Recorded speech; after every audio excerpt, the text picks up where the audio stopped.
Welcome to the class where tech takes the lead. Adam Todd here with just what you need. Teachers everywhere, let's elevate the game. With digital tools, we'll never be the same. In this podcast, we'll uncover the trends, from apps to gadgets on which we depend. Connect with your students in ways so fresh, innovative minds put to the test. In this podcast, we'll uncover the trends, from apps to gadgets on which we depend. Connect with your students in ways so fresh, innovative minds put to the test. Classroom dynamics where we all unite. Education future shining bright, with Adam Todd guiding us through. Teachers' paradise coming true.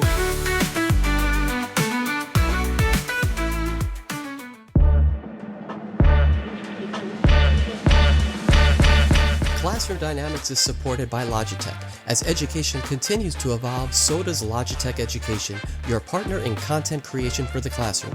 With Logitech's cutting-edge technology, students not only learn but also become content creators. Whether it's in person or online, Logitech's tools are designed to inspire educators and learners alike. Capture every educational moment in stunning detail and edit, produce, and share your creative journey with ease. Logitech Education, inspiring the next generation of creators. For more, visit logitech.com/education, transforming classrooms one innovation at a time.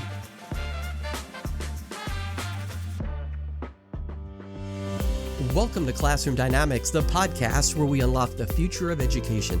Hi, everybody. I'm your host, Adam Todd, and on the show today, we're celebrating Earth Day activities that you can do with your students with, of course, a STEM power twist.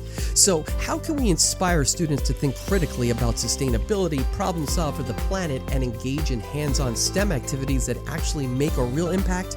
Well, joining us is Chris Woods, a teacher, speaker, and author of The Daily STEM, How to Create a STEM Culture in Your Classrooms and Communities. Chris also is the host of the STEM Everyday podcast, and he's here to share easy, practical ways to bring earth-friendly STEM ideas for you and your students and across multiple grade levels. So whether you're challenging your students to think, build, or explore in a different way, this episode is packed with fresh ideas to get your students engaged and excited about making a difference. And it's all coming up next on Classroom Dynamics, so don't go anywhere. We'll be right back.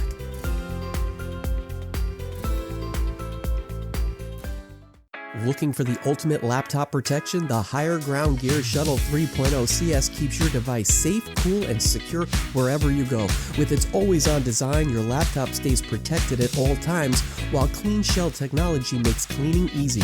The cooling deck prevents overheating, and the shock-absorbing corners, stiff EVA shell, and non-slip bottom ensure top-tier durability. Are you on the go a lot? Well, the carry handle and optional shoulder strap make it easy to grab and go. Plus, it's mil-spec certified, so you know it's built to last. Upgrade to the Higher Ground Gear Shuttle 3.0 CS today, because your tech deserves higher ground. Visit hggear.com to learn more.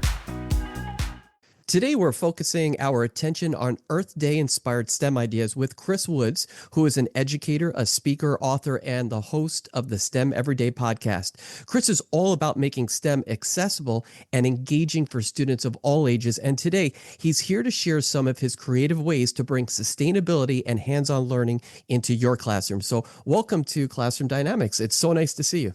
Hey, so happy to be here and be sharing some ideas and talking with you again.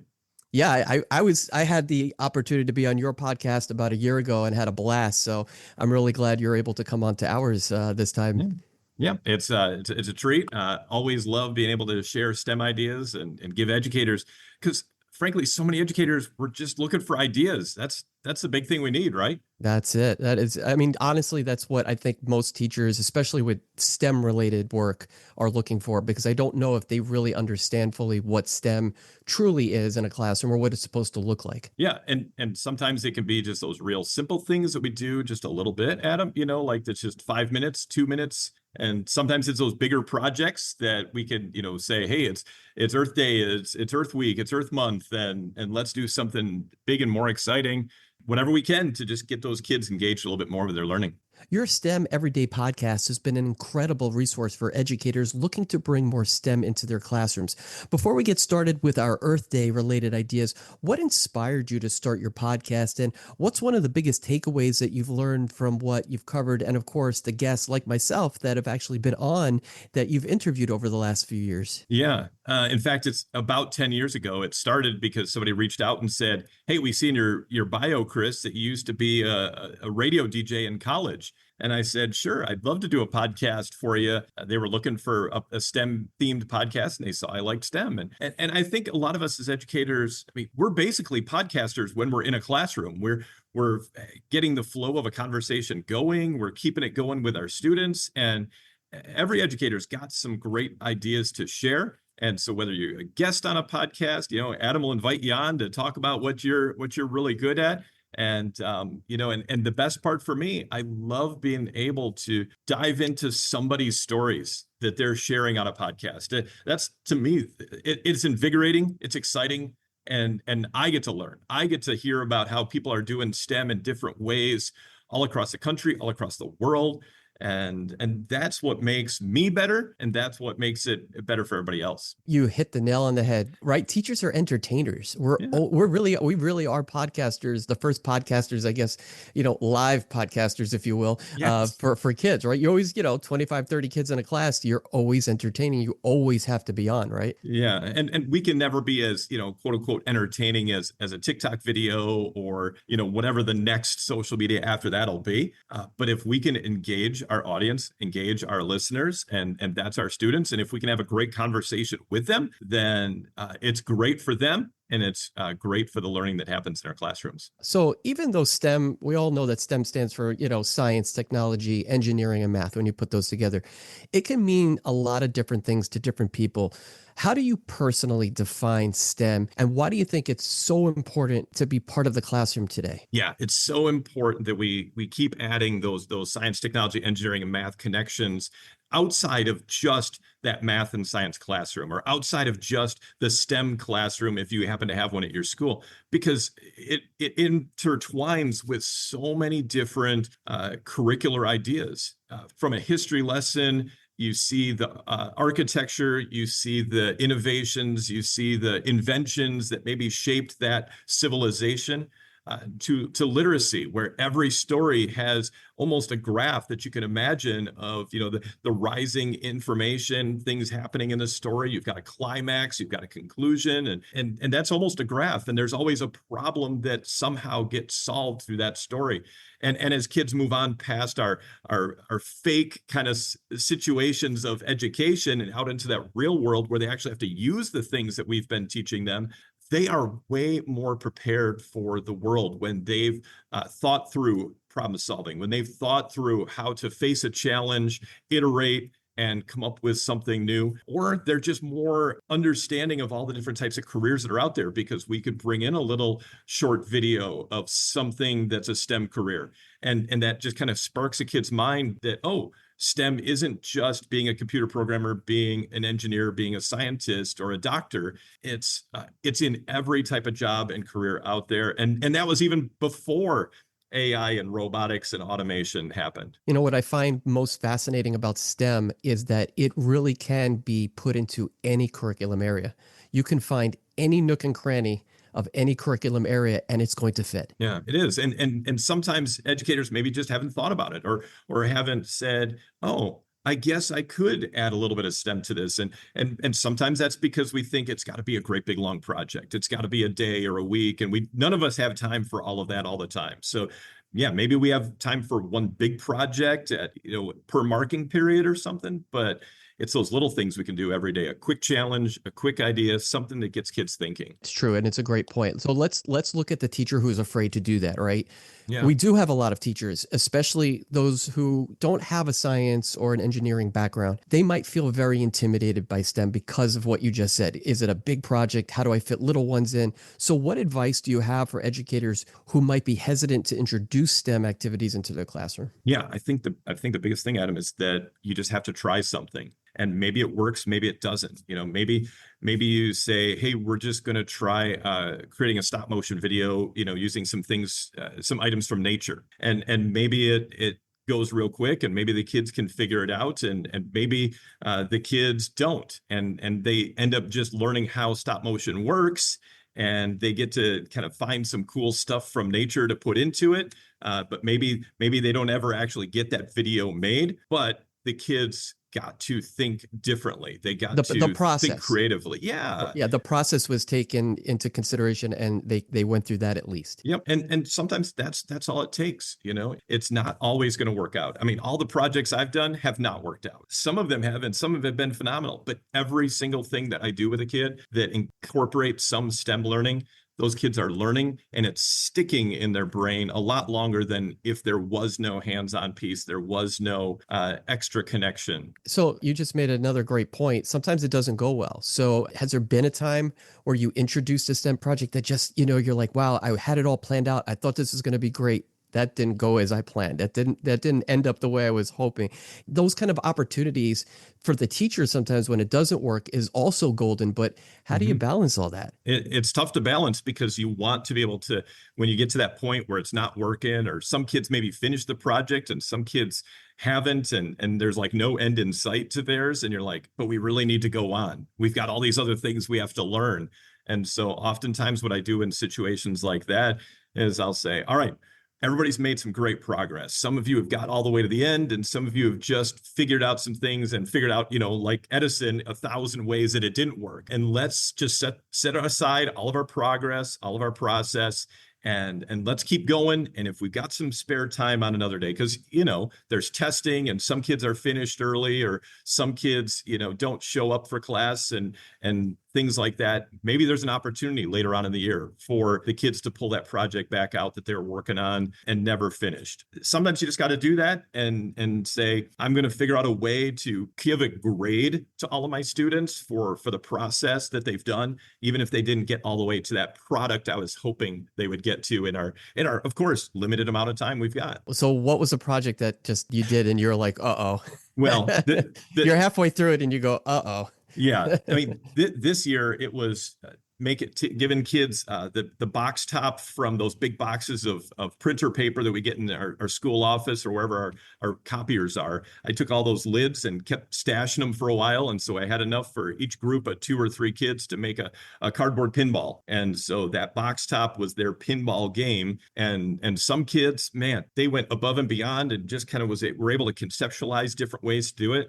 And there were some groups that they would make it and then like pull all the pieces off and then glue some different things on and pull that off. And they tried a ramp thing, and then that didn't work. And then they tried a plunger, to launch the ball, and that didn't quite work. But each thing that they did, they still were being creative and they were thinking through ideas. And so many times I'd, squat down next to their desk and say, all right, how's it going so far? What kind of progress have you made? What parts didn't work? And tell me about it. And they were able to share those things with communication skills. And, even to this day, we've still got those in our classroom. Some of those kids, even that were doing phenomenal things, theirs still aren't finished, but we needed to move on to, that next thing that we were doing. So kids will go back and they'll pick those up when they've got time and add a little bit more to it. So what do you say to that kid or that group that they're just, I'm trying everything, it's not working, I don't like this? What do you say to that kid?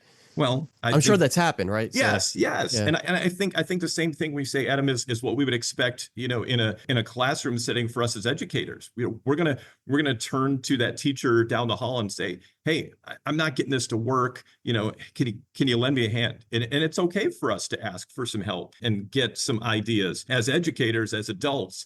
So let's make sure that those kids know it's okay for them to ask somebody else in the class. It's okay for them to ask the teacher. And really, it's okay for us to kind of step in and say, hey, how about this suggestion? Or have you thought of this idea? Or even just hop on Google Images and type in cardboard pinball and see what ideas you see. And sometimes that sparks something in a kid that still gives them the idea that they came up with them themselves, that they did it themselves. But sometimes we just need that little bit of nudge in the right direction. I do that a lot with coding, where I have the kids, purposely don't come to me. I tell them, you gotta, I'm not going to help you unless your computer really is frozen or something technical is happening. I want you to ask somebody else. It's the same principle that you would do in STEM or anything else for that matter. Yeah, and it just takes time. It takes practice, and us as educators, we're always trying to, figure out how best to do the things in our class. And we just got to keep on improving and keep trying. And again, there's always next year to try it again too. I think the kids sometimes have to practice more than the adults in asking for help, because they usually are so eager to ask a teacher for help, but they're not so comfortable sometimes to ask another student in the classroom for help, which sometimes could be a hard thing for them. Yeah. We're going to take a quick break. When we come back, more with Chris Woods of the STEM Everyday podcast and some ideas that you can use with your students for this upcoming Earth Day and every day for that matter, right? So stay with us. We'll be right back. AI can save teachers time, but what if it could do more? With Your Way, AI is built specifically for your school or district, aligning cutting-edge technology with your instructional goals, strategies, and vision. Empower teachers to personalize instruction, create engaging lessons, and implement innovative practices, all while saving time for what matters most. Why settle for one-size-fits-all AI? Customize and build your way safely and seamlessly. Discover AI that works your way at yourwaylearning.com. Teachers, podcasters, and classroom creators, take your content to the next level with Logitech Education. Whether you're recording a student-led podcast, creating engaging lesson videos, or producing professional quality classroom content, Logitech has the tools you need. With crystal clear cameras, studio quality microphones, perfect lighting solutions, and seamless editing gear, their full portfolio of content creation solutions empowers educators and inspires students. Bring professional-grade production into your classroom today. Visit logitech.com/education to learn more. Welcome back to Classroom Dynamics. We're talking with Chris Woods, the STEM Everyday podcast for teachers, especially elementary school, because I think that sometimes is harder than the middle. And we'll get to middle and high school in a bit, but I think for elementary school teachers, it's harder for them. What's a simple yet very powerful STEM activity that they could do on the topic for Earth Day that gets students excited about sustainability and even environmental protection? So many different ideas. And some of those things that pop to my head always right away are thinking, how can you take something that already has one purpose and maybe that purpose has run out, and say, how could we turn it into something else? One of the coolest things my kids made when they were young is taking an old book and cutting out a big square rectangle kind of in the middle of the pages. And then when you close that up, it's almost like a hidden secret compartment inside that book. And maybe you don't think of that as like something about, Earth Day, because we instantly think of nature and outside and things like that. But it's that idea of taking something, like you said, to use that word sustainability, and being able to take something instead of just throwing it away. How can we reuse something that we've already used for something else? Maybe its purpose, its life has finished. How can we then turn that around and turn it into something new?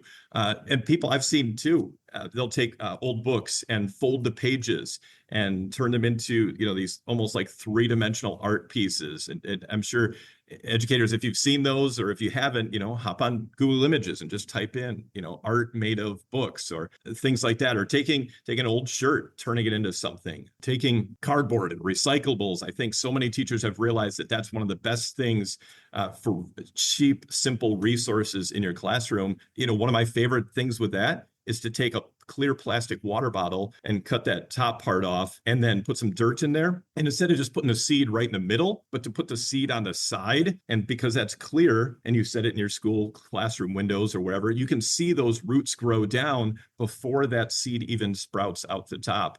And for kids to see that growth. And that's also a great reminder for them that that's often how their growth process happens in a classroom and just growing up too. Yeah. So now what about outdoors? Let's say if you wanted to take your kids outdoors to do something, what's a good way to get them involved? Whether it's recycling, cleaning up, repurposing, like you were mentioning. What are some good ideas there? Yeah, obviously, if there's any trash around your school at all, I mean, the best thing to do is get some plastic rubber gloves, whatever, and take your kids outside and clean up an area around your school, clean up the playground. And then they start to have that sense of, I take care of my school. This is our area. And even encourage, and that's a great one that you can do to encourage families for kids when they go home, go for a walk with their family and, pick up all the litter that they see on a walk, go to a park, things like that. But also, I mean, there are some really cool ways you could even incorporate technology as well with going outside. There are apps that identify plants. There's apps that I can identify bugs and butterflies and everything like that, or even just taking a camera or device outside and just follow around a bug, especially to get to see something walking or flying in slow motion. Click on that slow-mo app on your phone and record a butterfly. Record one of those big beetles or something like that, and then play some of those in front of the class up on the screen and say, hey, can you write a story about this? It looks almost like some, terrible monster from some sci-fi story. Write a story about that once you go back in the classroom. Yeah, use the technology to write the story, right? Right. You could do animations with it. I mean, there's it's true. Exactly. You're giving me ideas now. This is great. Let's go to middle school and even high school. So, Yeah. right, those are different sets of kids. Their ability to think critically, to problem solve, to bring in those real world problems, that grows as they get older. So, what's an Earth Day inspired STEM project or even mini project? Because we did mention it doesn't have to be that major to do. Right. That would actually challenge them, especially those middle school students. I think because I'm a math teacher, I often think of all those connections to math. And, a lot of schools have those water bottle filler stations, and a lot of them have the numbers on it for how many bottles of water have been saved over time as you fill up water bottles. Those numbers, if you have kids, each day, if you're like a first hour teacher, if you're in the kind of those different periods of the day, you can have the kids always go during your period of class, and you can start collecting that data every day and have kids graph it and seeing those trends. Is it the same amount of water bottles that get filled each hour of the day? Is it comparing it to the other classes that are collecting data? Or think of other things you can track the data of. What's the temperatures? What's the rainfall in your area?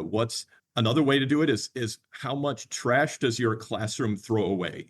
Get a simple scale and weigh how much trash is in that bag at the end of the day in your classroom, or have the kids again at home. Maybe they can look through their trash and have a scale at home that they can weigh and think about how much is getting thrown away versus how much is getting recycled or reused or even repaired. That's another thing you could do with kids too, thinking about, instead of just, they broke their phone or whatever, oh, I want a new one. How do they learn how to replace something? And maybe you're not going to be able to buy a bunch of phones to repair in your classroom, but showing those kids that there are videos you can show them of how people repair their own phones. I've done that with my own kids at home as a parent, and they have a different sense of value, of worth, when they're working with something that they had to fix themselves instead of just, I want a new one all the time. I'm thinking double bar graphs, measuring, just weighing the amount of garbage you have in the garbage,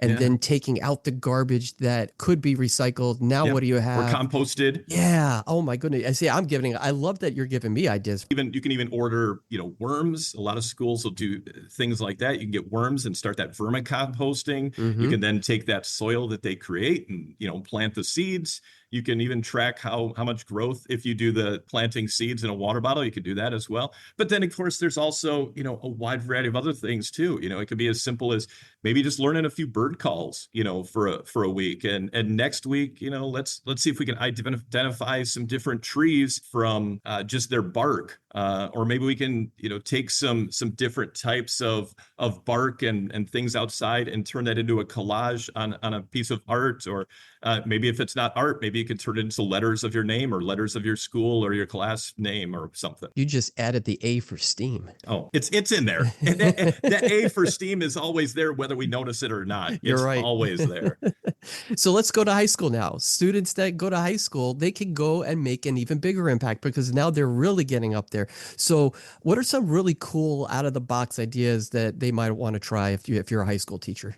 Number one, I'll go right back to what I mentioned for younger kids, but it can definitely be increased and advanced for older kids. And that's that idea of learning how things work and taking some things apart and seeing the kind of different machinery and mechanisms inside something. If you visit some rummage sales or yard sales or secondhand stores and see if you could find some old technology or whatever, and get all the little, get some little screwdrivers and let the kids take those apart and not just take them apart to see what's inside, but it, have them actually draw some diagrams, draw some pictures. How do things go together? And then, if you're talking about circuits, if you're talking about, whatever type of subject maybe that you've got some STEM connections to, see if you can find a way to connect that to. But another thing you could do is getting those kids to think about what they could do to impact some younger kids.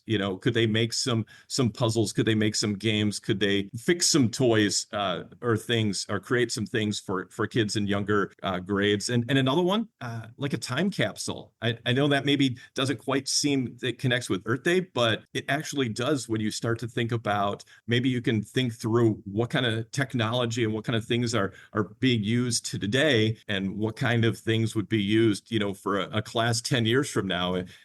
Get some of those kids to start thinking long term in terms of the school and the legacy that they leave behind in their school. Do you ever feel that STEM has to have the solve a problem, quote unquote, end game kind of like part to it? No, I don't think so. Like there's been so many projects I've done, Adam, where it'll be, hey, we're just going to do this because it's going to connect with something I'm going to do later on in the year. Or or maybe it connected with something we did earlier in the year. But it's more often than that, it's just building some of those communication skills, those discussion skills, I hesitate to call them soft skills, because they're so important, that we get kids to learn to communicate better, to learn to be creative and collaborative and think critically about things. Yeah, no, it's a great point. When I see my kids working together, truly working as a team, the conversations, when you just kind of jump in just to listen, you just kind of hover and listen to them, they're really good. Yeah. They're really good. And that just means that they're getting it. And like we said before, they're getting the process. Yeah. And another fun thing and this one kind of can go for all ages, having kids, and whether you include coding or not, create some sort of a hunt, a scavenger hunt, a treasure hunt, some clues, some maps, and maybe it's creating a map for around your school, inside or outside. You could even incorporate drones with it. You could incorporate whatever types of resources you have. If you have some robotics and things like that. I even heard of one school having kids code to get the robots to go from delivering items and things from one classroom to another. Isn't that almost happening in the real world for everything, right? Yes. Almost. We're almost getting to that point where it's everywhere. Yeah. We're going to take another quick break, and when we come back, we'll wrap things up with Chris and his radio voice. So don't go anywhere. We'll be right back right after this. Teachers, are you looking for resources that spark creativity and inspire learning? Look no further than Highly Motivated on Teachers Pay Teachers. From comprehensive lesson plans and interactive lab books to engaging informational test prep passages, Highly Motivated has everything you need to keep your students motivated and excited to learn. Whether it's a quick activity or a full unit, these resources are designed to save you time and help students succeed. Highly Motivated, motivating teaching resources that engage and inspire. Search Highly Motivated on Teachers Pay Teachers today.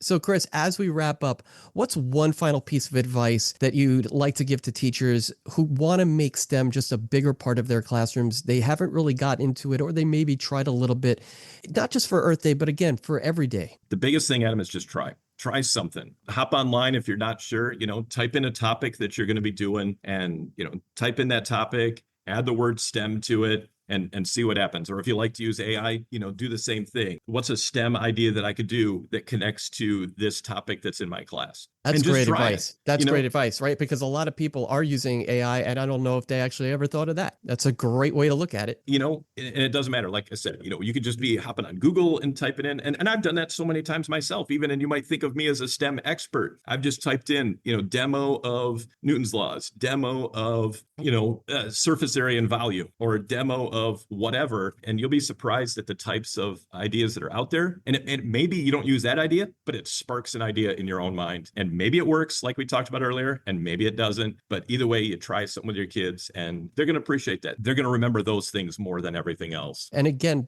as a teacher, don't worry about making that giant project your first project. Start small, smart, right? It's the smaller you start, the better. You're going to get a better result. And then you can start to build up as you see what you can and cannot do with your kids. kids. Yep. It's as simple as take a look outside your window in your classroom and say, okay, kids, what type of clouds do you see today? All right. What type of clouds do we see tomorrow? What type of clouds do we see the next day? Those kids are going to grow up and they're going to be like, oh, I know all the types of clouds because Mr. So-and-so or Miss So-and-so always had us look outside the window at the types of clouds every day. It's as simple as that. Well, Chris, listen, this has been an amazing conversation. Lots of great ideas. I think teachers who are listening right now are going, I know what I want to do. I know what I want. This is great that you've given them something tangible. And I love that. So thank you for sharing your passion and your practical STEM ideas with us today. Yeah, no problem. And if anybody wants more on my website on dailystem.com, if you go to the resources tab, there's bunches of lists of just 77 simple STEM ideas. And one of them is even kind of a whole nature edition themed ideas. There you go. There's our Earth Day connection, right? That's what we wanted.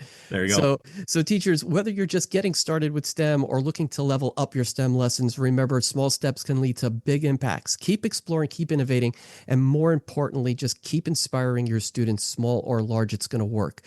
Chris, before we go, tell everyone where they can go to find out more about the STEM Everyday podcast and all of your socials. Yep. The STEM Everyday podcast on any of your favorite podcast apps. And you'll always find, if you search for STEM Everyday, you'll find it. At Daily STEM, I share a lot of ideas on Twitter and sometimes also on Instagram. Post some videos on YouTube, but all those things, again, are linked through dailystem.com, where I've got lots more resources and ideas. I follow you on that Twitter X one, and you always post great ideas. So yeah, keep that coming. I think teachers definitely appreciate that. Always happy to help. Well, for those of you who have been listening, thank you for tuning in today, and make sure that you share what you've learned or any takeaways or reflections that you've had, and tag us on X at Class Dynamics or Instagram at Classroom Dynamics Podcast. You can also find all of our links, including information about our sponsors on Linktree at Classroom Dynamics. We always look forward to hearing your thoughts on our episodes and sharing the different ways in which you're using what you've learned. You can also help support Classroom Dynamics with as little as $3 a month at Classroom Dynamics podcast.buzzsprout.com. Once again, I'd like to thank Chris Woods for joining us today on Classroom Dynamics. Thank you for the time. Happy Earth Day. Thank you for all the great information you shared with us today. Glad to do it. Thanks a lot. And that brings us to the end of this episode of Classroom Dynamics, where knowledge and inspiration meets innovation. I hope you've enjoyed today's discussion and found it both insightful and uplifting. As always, my goal is to provide you with practical strategies, engaging stories, and powerful insights that can fuel your motivation as an educator. I believe when knowledge and inspiration do come together, incredible things can happen in your classroom. And for all of you who think it's too late to strengthen your craft, I challenge you to make it your mission to do so. You've worked hard to get to where you are today, and it's never too late to infuse new life into your work. So why not make today that day to do so? I'm Adam Todd, and you've been listening to Classroom Dynamics, a teacher podcast. You can follow Classroom Dynamics on X at Class Dynamics and on Instagram at Classroom Dynamics Podcast. If you haven't already, go to Apple Podcasts and subscribe, rate, and review this podcast. We'll be back soon with more captivating conversations, inspiring stories, and strategies that you can implement into your everyday routines. Until then, keep igniting that spark in your classroom and never stop believing in the incredible impact that you have as an educator. You're more powerful and inspirational than you think.